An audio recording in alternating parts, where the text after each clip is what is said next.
جتنا کر کام کی آنسو کبھی کر جاتا ہے، ان کے اشعار محبت کے صحیفے ہیں دوست، پڑھنے والوں کو تلاوت کا مزہ آتا ہے۔ ان کے اشعار محبت کے صحیفے ہیں دوست، پڑھنے والوں کو تلاوت کا مزہ آتا ہے۔ حضرت علامہ مولانا عرفان اللہ صاحب اللہ فیضی کے صاحبزادے، پڑھنا کمال نہیں ہے، آپ نے یہ غور کیا ہوگا، دیکھ دیکھ کے پڑھنا یہ بڑے کمال کی بات ہے، یہ معمولی کام نہیں، بہت بڑی بات ہے۔ کبھی کبھی ہمارے ہاں اسٹیج پر کچھ لوگ ہندی میں لکھ کر آتے ہیں، تمام لوگ اس بات کو جانتے ہوں گے، مگر الحمدللہ اللہ کا شکر ہے، اس کا احسان عظیم ہے۔ اتنا چھوٹا سا بچہ، ابھی اس میں بہت ڈھیر سارے لوگ ہیں، ان سے صرف اتنا کہہ دیا جائے کہ مائک پہ آ کر کے آپ صرف سلام کر کے چلے جائیے تو ان کے پیر قبضے میں نہیں رہتے ہیں، پیر کے ساتھ ساتھ اسٹیج پہ ہلے گا، اتنا زیادہ ظاہر سی بات ہے۔ جو آدمی ابھی مائک پر نہ گیا ہو، آسان کام نہیں ہے مائک پر آنا اور کچھ بول دینا، یہ مشکل کام ہے۔ چھوٹے سے بچے نے منقبت کے اشعار ہم تک آپ تک پہنچائے، ہم آپ تمامی حضرات نے محبتوں سے سماعت کیا۔ اللہ اپنے حبیب سرور کائنات صلی اللہ علیہ وسلم کی عمر میں اور علم میں برکت عطا فرمائے۔ علامہ بلال احمد صاحب قبلہ صدیقی کی کا پاکیزہ بیان ہم آپ تمامی حضرات نے سماعت کیا۔ ہماری نظریں دیکھ رہی ہیں ہندوستان کا وہ عظیم خطیب الہند ناشن وزرت اعلیٰ حضرت خطیب ملت حضرت علامہ جمال الدین صاحب قبلہ چنانچہ لکھنؤ کی تشریف پہ ہے۔ شہنشاہ ترنم بلبل باغ مدینہ جناب محترم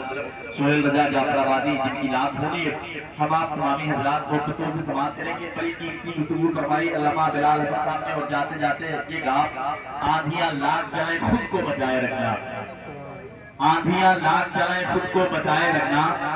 دل میں ایمان کی شمع کو جلائے رکھنا، آندھیاں لاکھ چلیں خود کو بچائے رکھنا۔ جب پورا مجمع خاموش ہوتا ہے تو ہم کو لگ جاتا ہے کہ ہم بہت اچھا شعر پڑھ رہے ہیں، اس لیے کہ لوگ جب اچھی بات کہی جاتی ہے تو لوگ بہت اطمینان سے سنتے ہیں، ظاہر سی بات ہے۔ اگر آپ کو لگ جائے کہ نیکیاں کم ہیں، ہم سرکار کی محفل میں بیٹھے ہیں، تو گاہے بگاہے سبحان اللہ کہا کریں، ایک بات زور سے کہہ دیں یا رسول اللہ، اور زور سے لبیک یا رسول اللہ۔ چلے خود کو بچائے رکھنا، دل میں ایمان کی شمع کو جلائے رکھنا، اپنے ایمان و عقیدے کی حفاظت کے لیے رابطہ شہر بریلی سے بنائے رکھنا، ایمان و عقیدے کی حفاظت کے لیے، اپنے ایمان و عقیدے کی حفاظت کے لیے رابطہ شہر بریلی سے بنائے رکھنا۔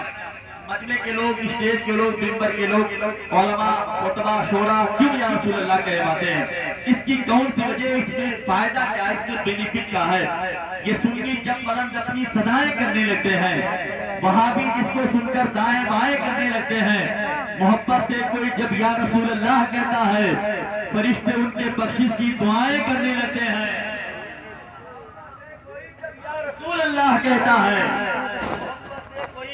جب یا رسول اللہ کہتا ہے، فرشتے ان کے بخشش کی دعائیں کرنے لگتے ہیں،